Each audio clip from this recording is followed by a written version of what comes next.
โอเคค่ะต่อไปนี้นะคะเราจะมาพูดถึง Airbnb เชื่อว่าส่วนมากทุกคนก็จะรู้จักบริษัทนี้ดีนะคะคุณอาจจะเดินทางไปต่างประเทศและเคยใช้บริการนะคะ Airbnb ได้ทำมาสักพักหนึ่งและก็ได้มีผลกระทบกับการท่องเที่ยวอย่างมากเลยค่ะเพราะฉะนั้นวันนี้นะคะเราจะมาฟังคำพูดหรือ topic เกี่ยวกับ future of travel beyond big cities โดยคุณ Mich Goh Head of Public Policy Southeast Asia Airbnb and now we're going to take a look at travel earlier we talked about traveling with booking.com now we're going to take a look at Airbnb another form of booking your holiday with Mich Goh the head of the Public Policy Southeast Asia Airbnb please welcome her to the stage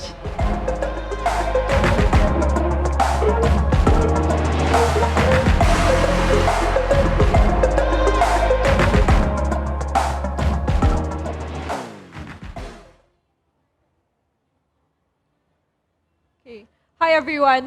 It's a real pleasure to be here today to talk to you about something that is both personally and professionally very close to my heart, and that's travel. So my name is Mitch, and I'm the head of public policy for Airbnb in Southeast Asia. What this means is that I get to travel throughout this wonderful region, meeting external stakeholders, meeting government, and spending time with our local community in the various different places in Southeast Asia. When you raise the topic of travel or tourism in Thailand, I think most people would immediately think about the bustling metropolis of Bangkok, or they would think about the lovely white beaches in Phuket, or maybe even the cultural and natural sites of Chiang Mai. But what I want to focus on today is something a little bit different. I want to talk a little bit more about travel outside of these big cities and into emerging destinations throughout the Asia-Pacific region. So travel and tourism has always been an important part of the Thai economy. And it's similar in the global economy as well. So according to the World Travel and Tourism Council, travel now comprises 10% of the global economy. And it's growing at 3.9% year on year, which is even faster than the overall economy globally. Similar to this, the company that I work for, Airbnb, has been growing throughout the years as well. Although the company is only about 10 years old, we've already welcomed about 500 million guests into an Airbnb listing since we started. I think the reason why people want to travel on Airbnb is because they want access to the world's largest marketplace of interesting, unique, and authentic travel experiences and accommodations.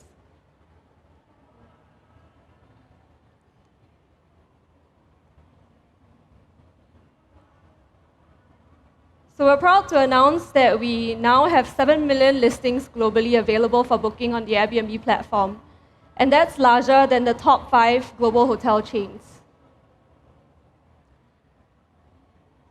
Most people think about Airbnb as just an accommodations business or as a place in which you can book a place to stay when you travel.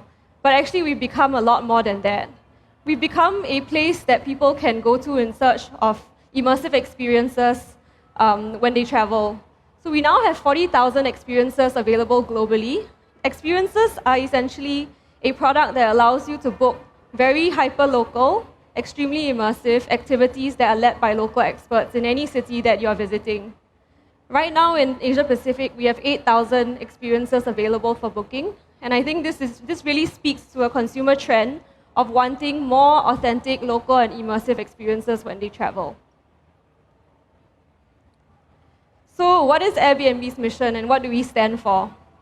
When I first joined Airbnb 3.5 years ago, it was really Airbnb's mission of enabling a world where anyone can belong anywhere that drew me to the company. At a time where people are looking at increasing social isolation because of digital, and when people are thinking about how to prevent the inclusion of communities and societies that are different from others through the building of walls or through the imposing of travel bans, it was very important to me to work for a company that really tries to forge offline connections between people to enable a world where anyone can belong anywhere.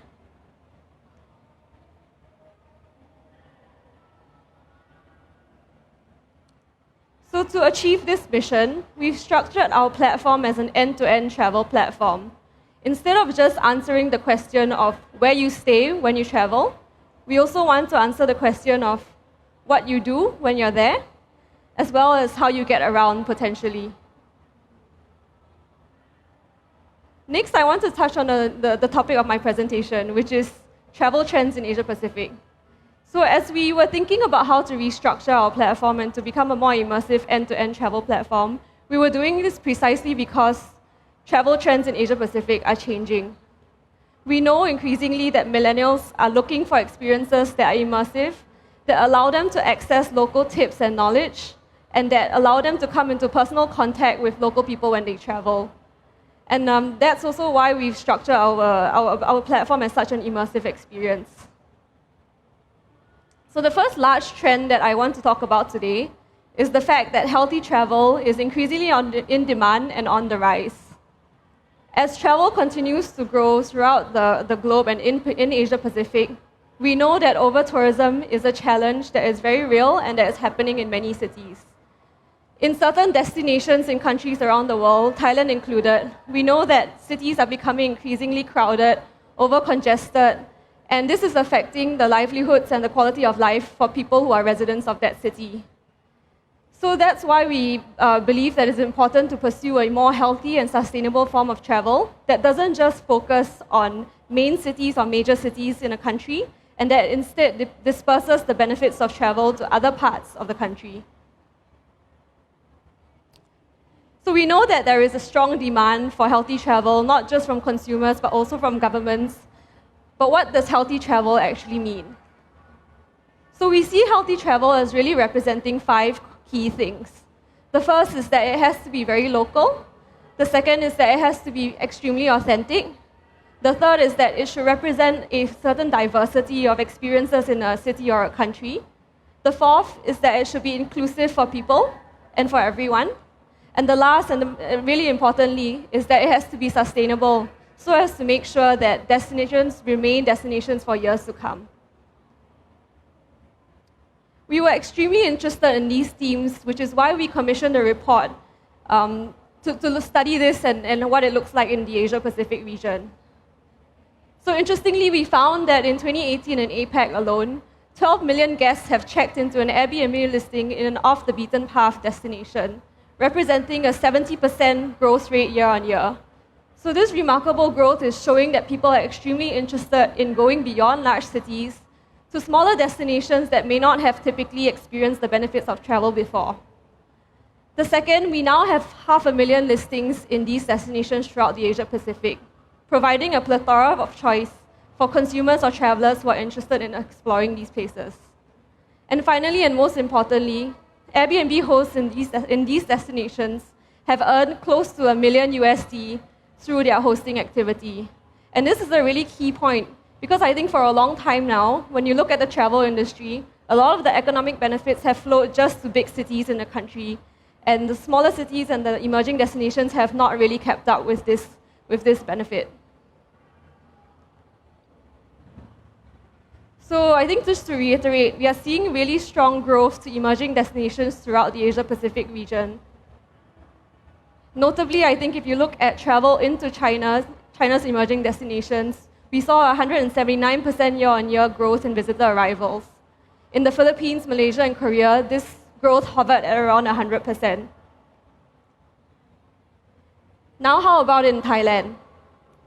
So in Thailand, we saw that the number of Airbnb guest arrivals grew at about 53% year-on-year, just to emerging destinations in this country alone. So where exactly are people interested in traveling to in Thailand? And I think now I just want to veer off slightly and share a bit of a personal anecdote. About 20 years ago, my parents brought me and my siblings on a holiday to the south of Thailand. So they planned this big trip without really telling us where we were going, all except that we were flying into Phuket and flying out of Hat Yai. So what we did was that we landed in Phuket, drove down to Rawai in the south of Phuket, spent a couple of days there before slowly making our way up the Phang Nga coast, down to Krabi, towards Trang, and then towards Hat Yai, where we got back on a plane to Singapore. What struck me the most about that family holiday was not just the beautiful beaches that I got to spend time on, but the fact that I got to experience a really local side of Thailand that not many people get to see. Most of the places that we were visiting, especially around the Trang area, you virtually saw no other tourists. And this is why I'm especially glad to see that now, 20 years later, 3 of these destinations are one of the top few emerging destinations in Thailand for our guests. So beyond just Rawai, Hat Yai, and Trang, other popular places for people to visit in Thailand now on the Airbnb platform are Chiang Rai and Saladan. Now I want to talk a little bit about Buriram, which is a province in the Isan region in Thailand. So we started working with Buriram province about a year and a half ago. And this was really because the province is playing host to the MotoGP race, which it started hosting last year. In just a span of a year, growth in visitor arrivals into Buriram increased so much that Buriram now ranks number 3 out of Airbnb's top 20 trending destinations for 2020. And this is purely based on year-on-year growth of bookings alone. So in the course of the time that we spent working with B-Stay, which is a Buriram-based homestay provider, we got to experience not just the sports tourism that the province is known for, but also the wonderful sites, the cultural destinations that you can visit, the lovely food, as well as most importantly, the wonderful hosts in that province. So to that end, we worked with B-Stay to create a promotional video showcasing all of these different aspects of Buriram so that we can share Buriram with the rest of our Airbnb community and potentially other travelers as well. I wanted to spend a bit of time showing you this video.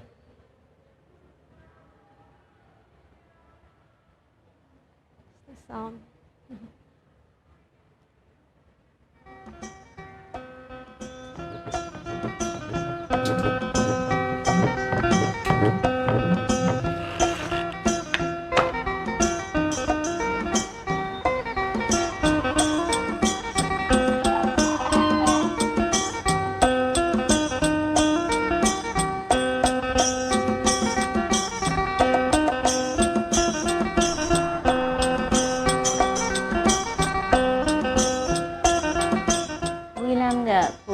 ทำนาเขาปลูกยางก็มีบ้างเพราะว่ามันทำอะไรไม่ค่อยได้เนาะทำแต่นาเจ้าแขกฝรั่งเนาะเขาก็ดีอยู่เนี่ยแหละเขาก็ยิ้มตลอดได้แขกฝรั่งเขาบอกว่าสะอาดบ้านสะอาด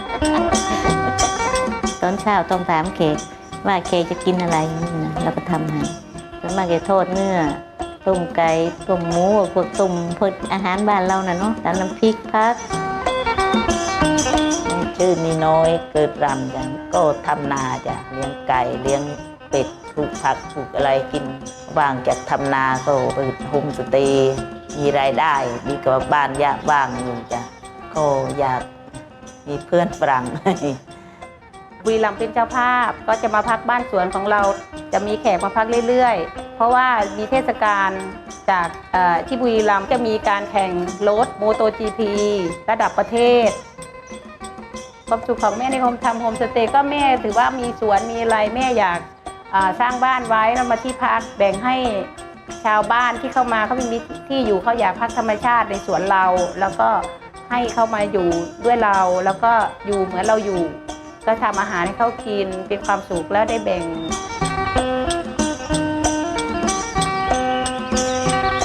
ก็อยากให้มาเยอะๆชอบมาเที่ยวบุรีรัมย์มาบุรีรัมย์ในเที่ยวสนามบอลสนามแข่งรถเขากระโดงเขาพนมรุ้งแล้วอย่าลืมมาเที่ยวบ้านแม่เลยเด้อโฮมสเตย์นะ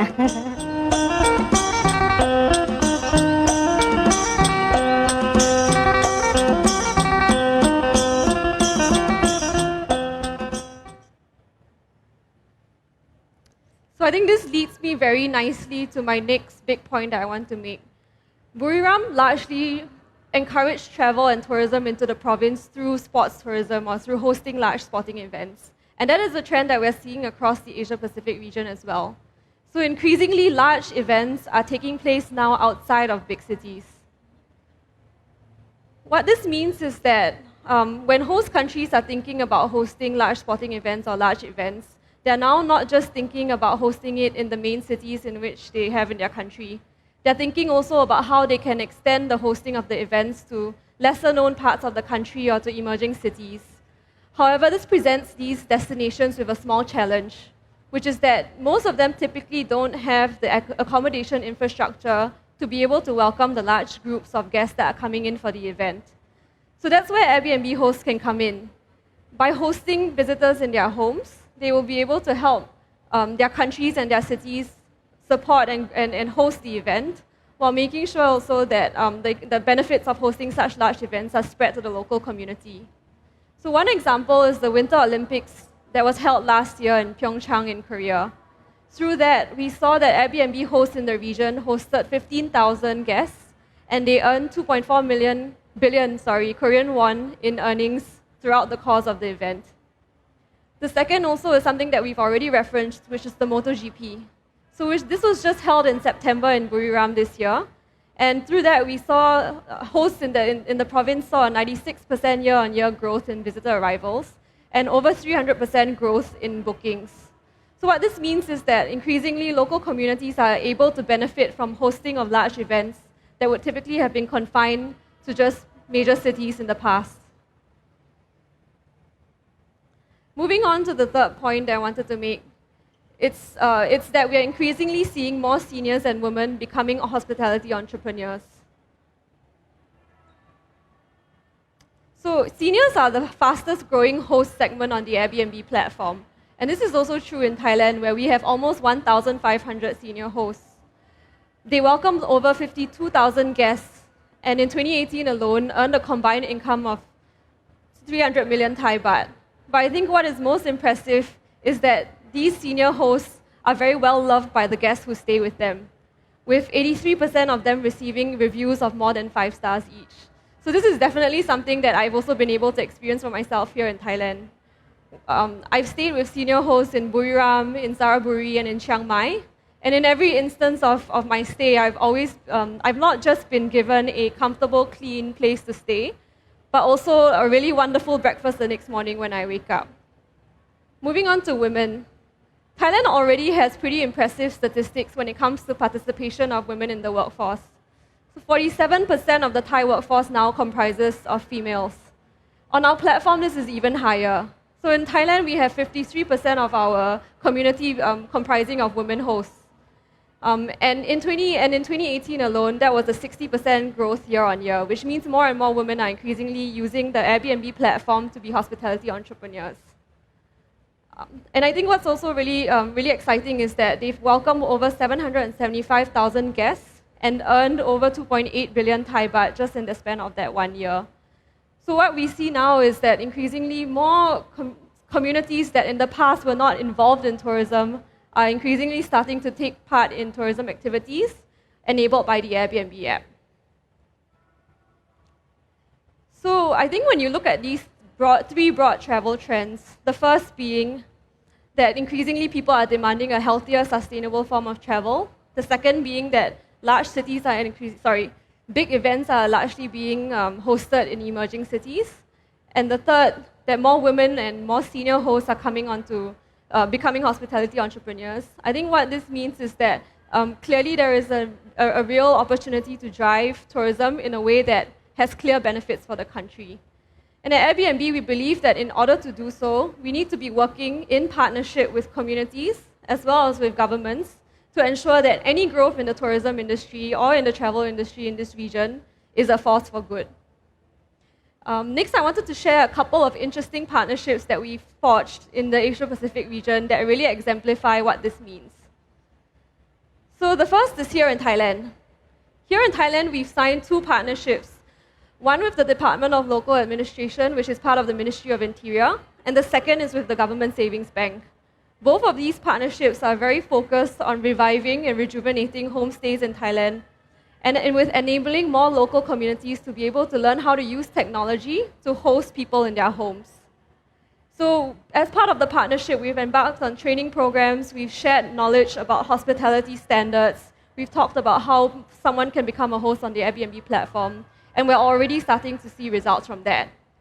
Since 2018, over 740 local homestays throughout 60 provinces in Thailand are now available for booking on the Airbnb app. While these homestays are all across Thailand, we're increasingly seeing that certain destinations are becoming quite popular. So those are Buriram, Saraburi, Ubon Ratchathani, Roi Et, and Rayong. So we aim to continue building upon the strengths of this partnership to onboard more local homestays in areas like Buriram or Nakhon Si Thammarat. And I think importantly also, we want to be able to surface these interesting emerging destinations to our global network of guests. Turning to India, we have a partnership that we forged with the Self-Employed Women's Association there. The Self-Employed Women's Association, or SEWA for short, is very focused on empowering rural women and on promoting tourism to emerging destinations. So what we did there was that we trained SEWA's female members on how to be home sharing hosts, how to provide an international level of hospitality, and how to be a responsible host. Through this partnership, rural women hosts in the northeastern part of northeastern part of India have already earned a total of 1.2 million Indian rupees. When we spoke to Gauri Ben, who is a SEWA host, she shared with us that she previously only earned about 45,000 rupees a year through agriculture.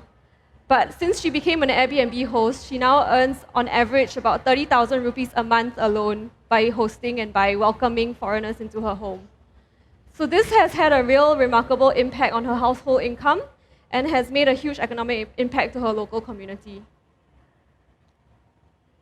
Next, I want to turn to China, where we partnered with a rural village in Guilin to empower them to basically understand how to become hosts and to be exemplary hosts in their community. So as part of that, we ran a local mentorship program as well as training workshops for rural hosts and worked with the community to revamp and rejuvenate 6 home listings there. So we went through an entire process of reconstructing the listings, teaching them how to make the bed, how to make sure that the amenities were suitable for a guest, and then listing that on the Airbnb platform.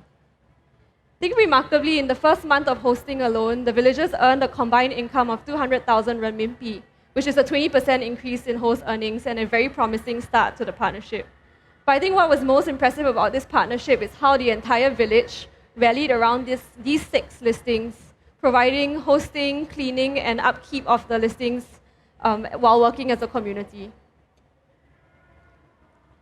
And finally, this last partnership that I want to share is very interesting and is one of our most recent initiatives that we've done. So I think when people think about tourism into Australia, they think that it's actually a booming industry, and it definitely is, especially along the coastal cities of the country. But when you move inland towards other parts of Australia, the picture is actually a little bit different. So we wanted our partnership to focus on country pubs because pubs have long been the center of social activity in any small town Australian city. And it's also served as a place of accommodation for any traveler who's coming through the towns. But what we've realized is that small country pubs in Australia were suffering from declining populations and declining interest in visiting inland parts of Australia. So we ran a competition where we received 9,000 nominations. We were only supposed to pick 5 winners, but it was so hard to choose that we ended up picking 6. And all 6 of these pubs were each given a $500,000 grant, as well as the help of a designer to rejuvenate and to basically revamp their pubs to welcome more visitors.